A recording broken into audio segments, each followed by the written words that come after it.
Well, here I am, Amport Bay. It's a red hot, sticky, humid day, no wind. We've got the road on this side, about 200 yards away. I can see St Catherine's Point over there. And these rocks here normally produce bass. They're not going to produce bass in these conditions. Anyway, Century have been good enough to send me a 5 metre Carbon Metal Express SRE for review.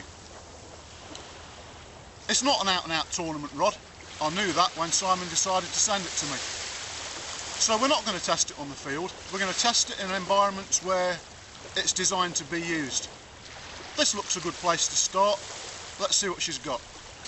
Okay, to start the session off, I've got no idea of drop length. What I've done is I've positioned the reel, in this case it's a Diver 7HT Turbo, about a foot away from the butt cap.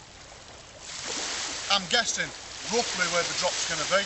Remember, it's quite a sensitive rod, quite a sensitive tip. There's 0.31 on this reel. The rod is designed to take between 6 and 12 pound line, I believe. So, you know, we're on the upper edge of what it's designed to do. Anyway, let's just give it a whirl and we'll go from there.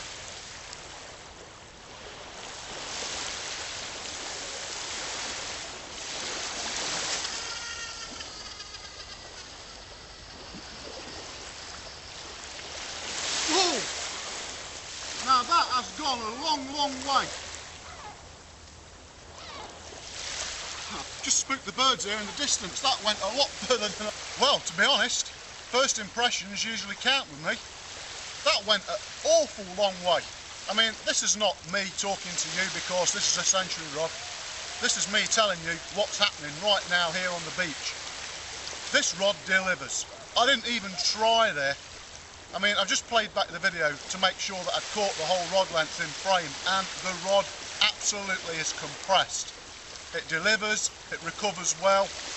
On the retrieve there, it feels very well balanced for a rod that's nearly 17 foot long. I would have expected the leverage to have started to work against me, but it doesn't.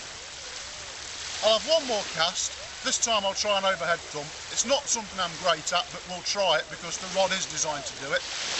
Then I'll move the reel up the rod and I'll try the same sequence again, but this time we'll try it high reel. Well, right we are then. Let's give this rod a little bit of an overhead thump. I would imagine I'll have to shorten the drop up quite considerably. Usually the progressive and more dynamic styles that have got more rotation require longer drops. Overhead thump will require a shorter drop, and to be honest, you're not going to see people on the beaches or the piers. In fact, this probably be too long to use on a pier anyway.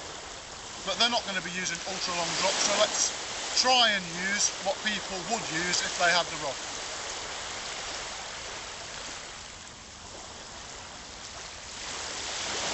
Have a guess. That looks about right to me. Let's give it a go. Nice and gentle.